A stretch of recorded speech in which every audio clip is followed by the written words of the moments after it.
Welcome, my students in economics. My name is Gerard Rioti.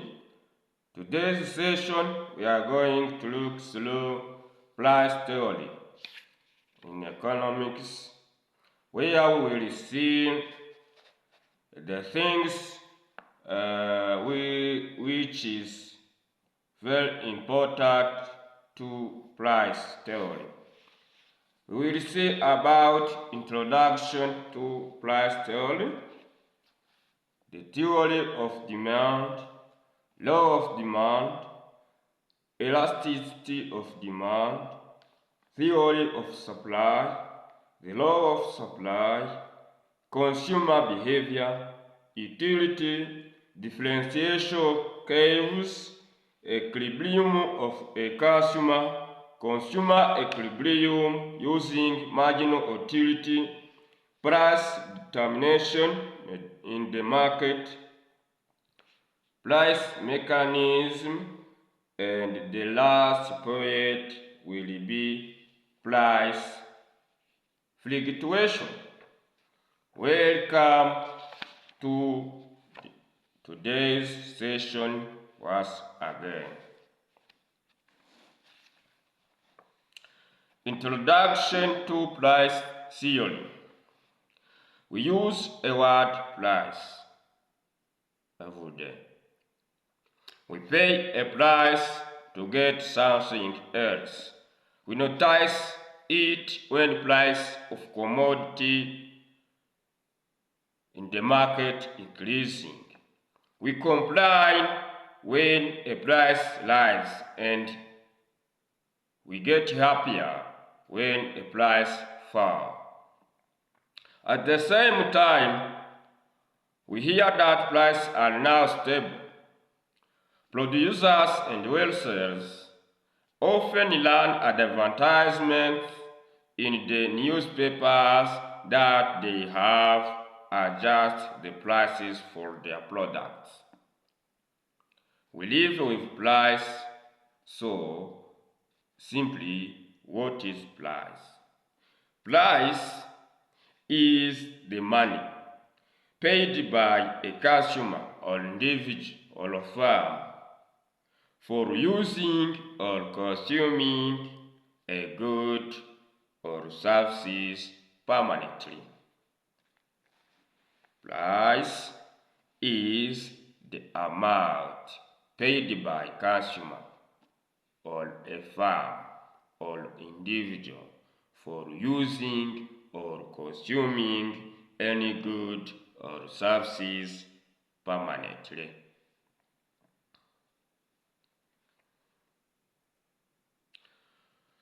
Price also is the value of an item in money terms,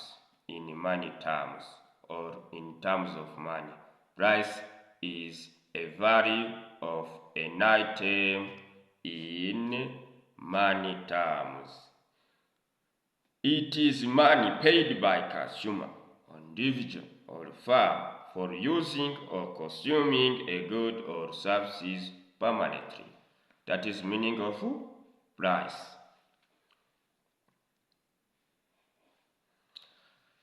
Price theory. What is price theory? Price theory is concerned with the study of how prices are determined and how prices are allocated resources. Simply, the price theory is concerned with the study of how prices are determined and how price allocate resources. That is what we call price theory.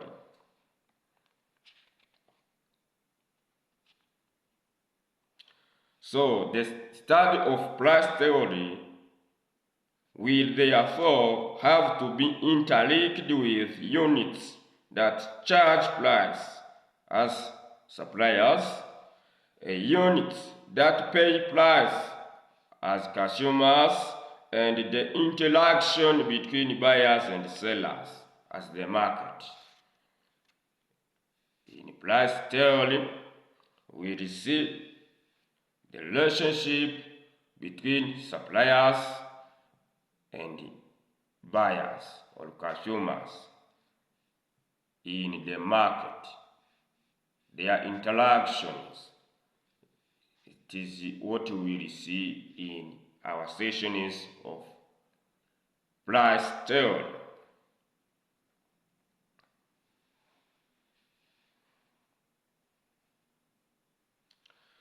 There is what we call absolute price. What is absolute price and the relative price? What's the difference between absolute price and relative price? Absolute price is the value of something expressed in unit of currency. The value of something expressed in unit of currency. While relative price is the price of commodity in terms of another commodity. That is the difference between absolute price and relative price. Absolute price is the price of something expressed in value of currency, in terms of currency, while relative price is a price of commodity in terms of another commodity. For example, of relative price,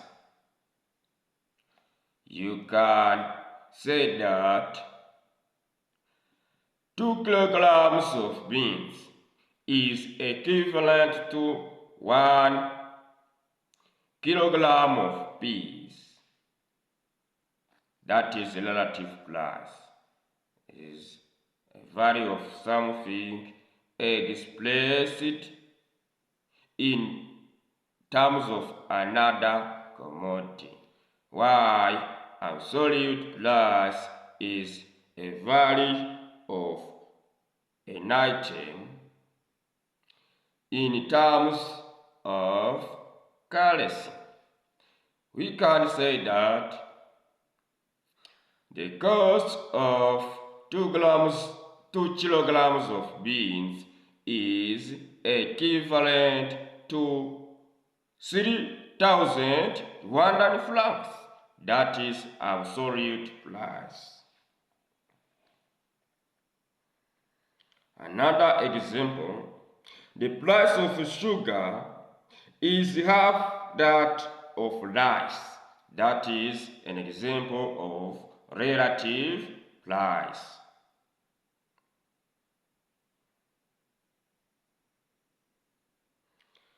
An example of absolute price, we can say the price for sugar is 1,100 francs. Okay, that is the difference between absolute price and relative price. Let's move to the theory of demand. On a daily basis, we require many things to satisfy our needs. We require food items, clothing, fuels, medicine, and other things. While some people directly produce goods and services that they require and use direct production, many people buy their requirements from markets. There is some people who produce directly what they need, while others buy them from the market.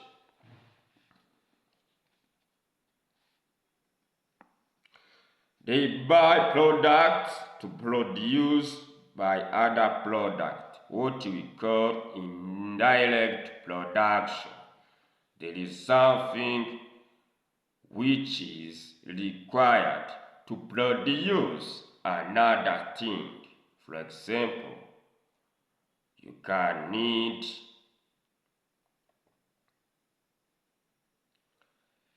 an item using to produce another item.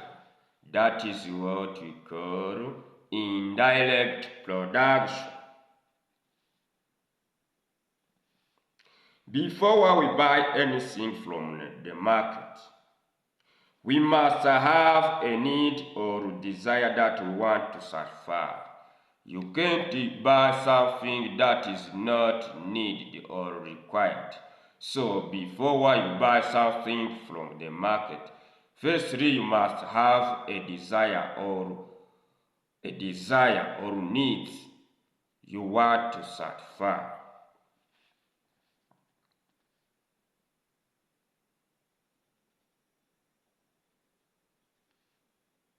So in demand, the desire for commodity that is backed by ability to pay for that commodity, it is a real demand. It is a demand. It is the demand which we will look through in our sessions. The desire for a commodity that is backed by ability to pay for it. It is what we call demand. Otherwise, the demand for commodity or the desire for a commodity that is not backed by ability to pay for that commodity, it is what we call mere desire or unwanted demand. So, simply, what is demand? What comes into mind? What do you understand when we hear about demand? Demand, it is a desire for a commodity that is backed by ability to pay for it at a given price. Desire for a commodity that is backed by ability to pay for that commodity at a given price. As we have seen, price is the money paid by a customer or individual or firm for using or consuming a good or services permanently. Price is the money paid by a customer or individual or a firm for using or consuming any good or services permanently. So, in demand, we have seen that it is a desire for a commodity that is backed by ability to pay for it at a given price. We are going to look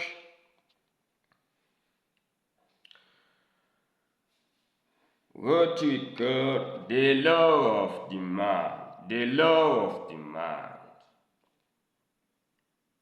It is commonly knowledge that the price change in the market. Today, you can go at the market to buy some items, and you see that it is costly for 5,200 francs. And tomorrow or next week, you can go there and you see that it is for 7,250 flags. Why the price change?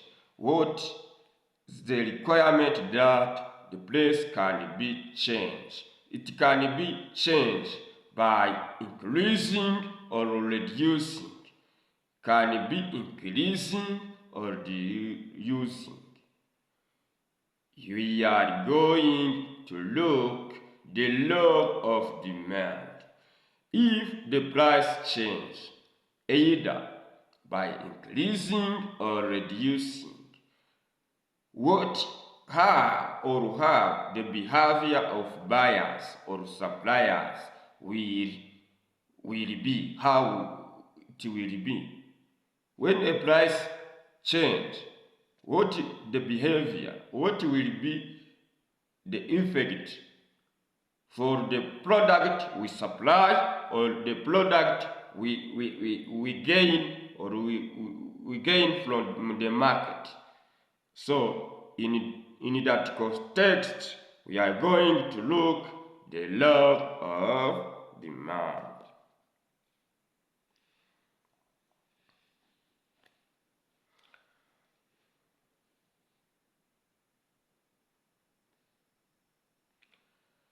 The law of demand is very simple. It means when a price of commodity increase, the quantity demanded reduce.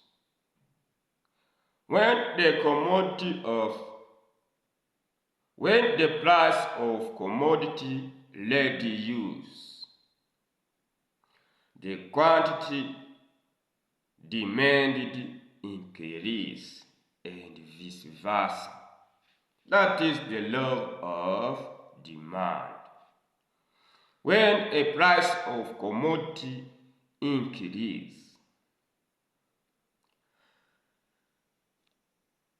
or when a price of commodity increase, there is two things here, which is very crucial. We have what we call price for a commodity. A commodity in economics can be goods or services.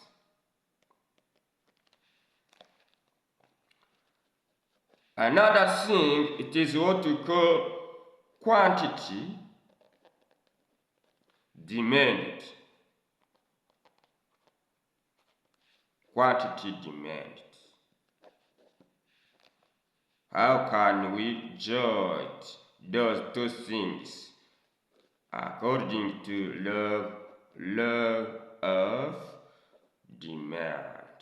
As we have seen, demand is desire for commodity, that is by ability to pay for it. As we have seen, a price is the money paid by consumer or individual or firm for using or consuming a good or services permanently. So, how we compare those two things, price and quantity demanded, to get law of demand. So, as you see, the law of demand states that when a price for commodity increase, the quantity demanded reduce. When the price for commodity reduce, the quantity demanded increase, and vice versa. That is the law of demand. Let's take an example. Last week,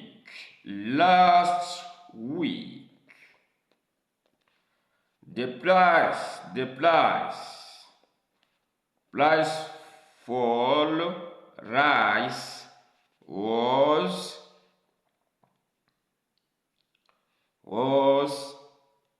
1.5 thousand Rwandan flags. For at that price, Kalis bought 2 kilograms of rice. The following week, Kalisa also go to the market to buy a rice. So when he reached on the market, he have seen that the price for rice have changed, and it reduces to 1,000.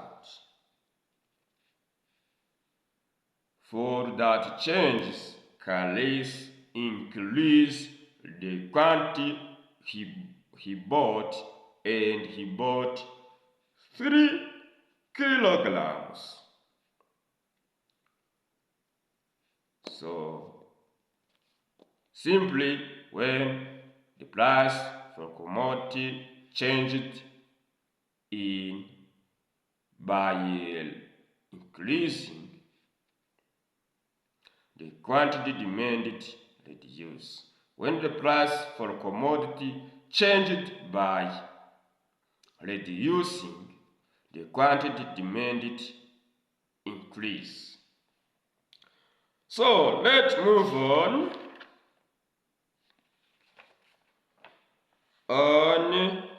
what we call demand curve. In previous subtopic, we explained the demand schedule. We showed by use of demand schedule how demand responds to changes in price. The demand curve, when we talk about demand curve, is a graphical representation of the relationship between price of a commodity and a quantity demanded. A demand curve is a graphical representation of the relationship between price of a commodity and quantity demanded. As you have seen, demand is a price for commodity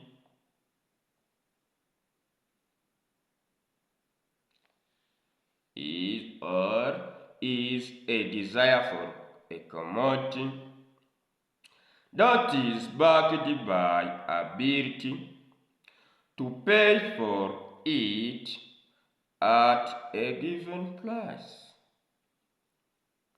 As we have seen, the price is the money paid by a consumer, an individual, or a firm for using or consuming a good or services permanently.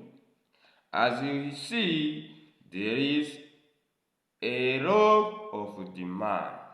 A law of demand states that if a price of commodity increase, the quantity demanded decrease. When a price of commodity reduce, the quantity demanded increase, and vice versa. As we see, there is a relationship between price for a commodity and quantity demanded. As you see, there is in showing those relationships, we will use what we call demand curve, where demand curves is meaning a geographical representation of the relationship between price of commodity and quantity demanded.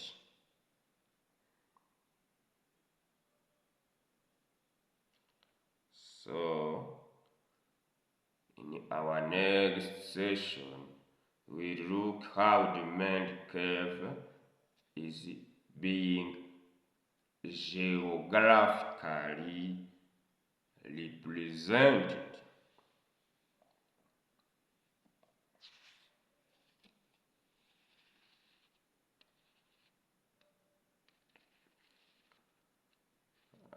Okay.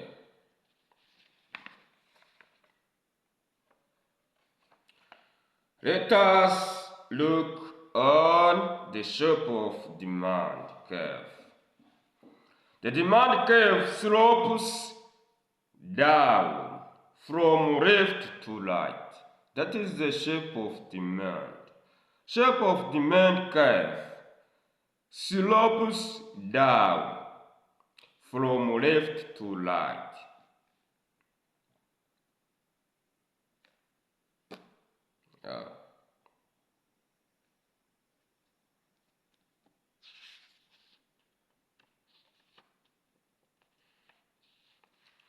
Let us look about diminishing marginal utility. What is utility? Utility is a satisfaction we gain from what we consume. Yeah, simply like that. Diminishing marginal utility. Law of diminishing marginal utility. As you consume a unit for commodity, the utility from successful unit goes on diminishing. Let us take simple example of diminishing utility. You come from work. Suppose you drink alcohol, as not good to drink alcohol, but the utility you gain from the first bottle, it is more useful and its satisfaction is very effective from rather than the following bottles. As you consume more bottles, you will go to what we call disutility or negative utility. As you see in our neighborhoods, we look some people who drinks more bottles of alcohol and it end up being drunkard. So, as another advice, don't drink more alcohol because you can go to the point of disutility or negative utility. So, let us look on diminishing marginal utility. Utility is a satisfaction a customer derives or gets from consuming a commodity.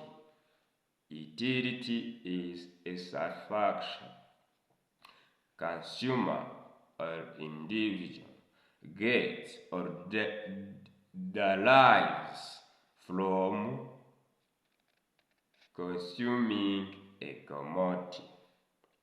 As you have seen in the previous session, is consumption in economics does not mean to eat, but rather to use, and get satisfaction from what you use. marginal utility tend to diminish for each successful unit consumed. Marginal utility tend to diminish or to reduce at successful units consumed, as we have seen on our simple example of man who consume more bottles. As you consume a bottle of alcohol, the utility from successful bottle goes on diminishing. So let us move on. The determinants of demand. Determinants of demand. What do you understand? What are the factors which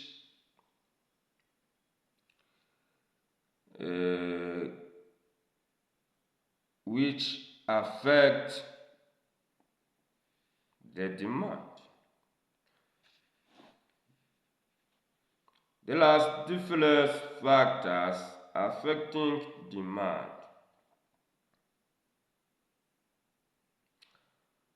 As you have seen, the law of demand states that holding other factors constant, quantity demand for commodity increase when the price falls and reduce when the price increases.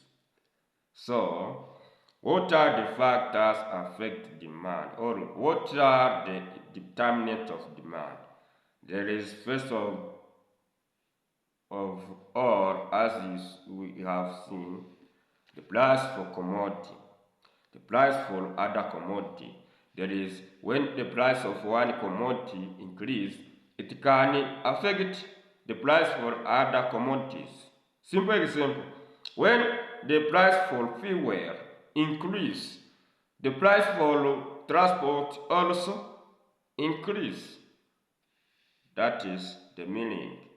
When the price for commodity increase, it can affect the price for another commodities. Income of the consumer. The price for commodity can reduce or increase, but the quantity demanded not change. Why? Because a customer have not enough income to move with changes of price of commodity. There is what you call taste and preference. As you know, the different people have different tastes and preference for a given commodity. So some commodity can increase or decrease, but not affect the preference of customer. That is one the determinant of demand. Government policy. There is a season. There is a future price speculation. Future price speculation. There is some speculations that the price for a commodity will be increased in future. So it can affect the quantity demanded for today as a way to prevent to buy that commodity at future time. That is what we call future price speculation. Amount of advertisement. That is what we call amount of advertisement. As you advertise more, you get more consumers. So, amount of advertisement also can affect the demand to be demanded or the quantity to be demanded from the market. There is what we call age of consumers, sex of consumers, or education. As you know, the educated consumers can buy more books relating to those who have not yet gone to schools. So that is some determinant of demand. You can add more, but that are very basic. Price for commodity, price for other commodity, sex, age, education, government policy, population size, season, future prices, speculation, and so others.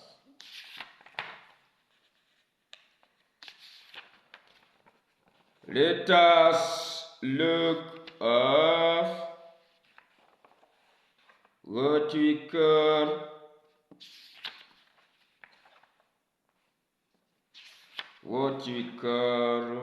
supply. When we see supply as simple, it's inverse of demand. Yeah, an inverse of demand. Supply. What is meaning of supply? Supply refers to the amount of goods and services the seller are willing to put on the market at various prices in a given period of time. The amount of goods and services that a seller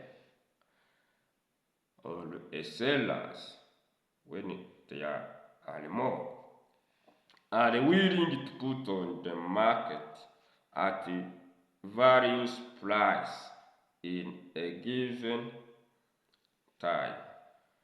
The law of supply. What is the law of supply? Law of supply.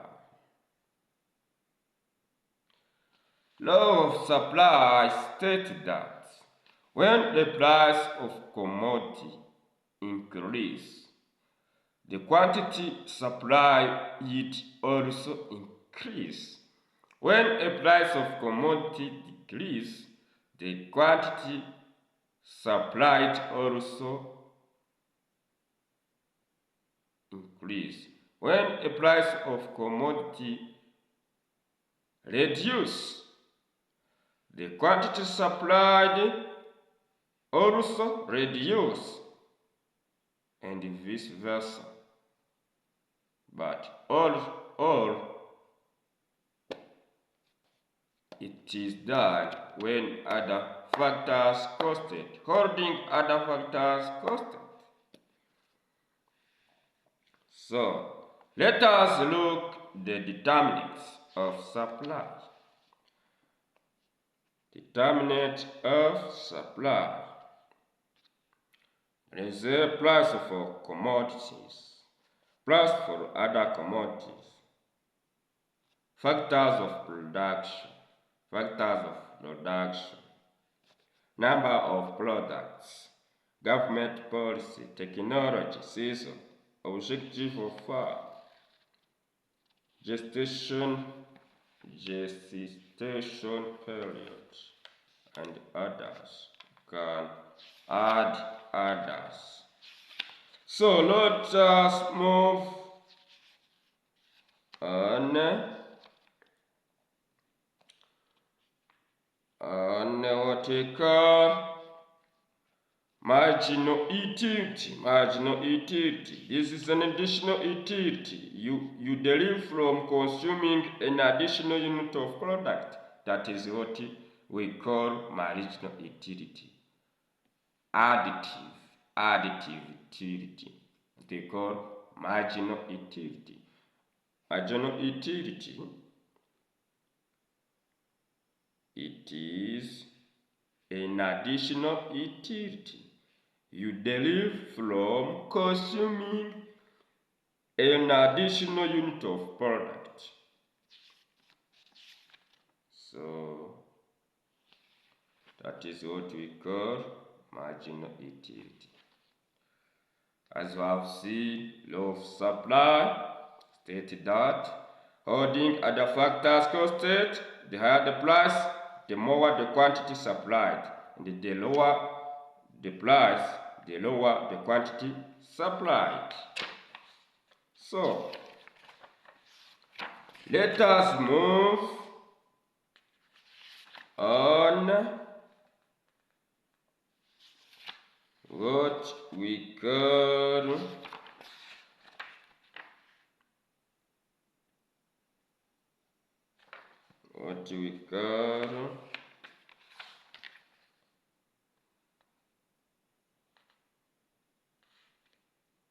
price mechanism as our last point for today's session. Price mechanism refers to a system whereby resources in economy are allocated by prices. The prices are also determined by demand and supply. Under this system, buyers and sellers operate with a higher degree of independence. So simply, price mechanism refer to a system by resources in economy are allocated by prices. That is what we call price mechanism. Price mechanism is a system whereby resources in economy are allocated by prices. So, thank you for today's session. I encourage you to read and repeat those things we have seen above. In the same time, you share this video to your friends, make subscription, comment on the video, what we can approve, what we can add on. So let me remind you what we have seen today. Simply, we have seen the price theory, where we introduced the price theory to the price. We have seen the theory of demand. We have seen the demand. What is demand? We have seen the law of demand. We have seen supply, theory of supply. We have seen the equilibrium prices, determinants of demand, determinant of supply, and the end of today's session was the price equilibrium. As you have seen, it is a system where resources in economy are allocated by prices. So thank you for today's session, my fellow student, my friend, my young brothers and sisters. I wish you to get more knowledge, more experience in this economy, in this behavior of economy. Thank you for listening. I love you so much. You are my friend. I'm your friend. Thank you.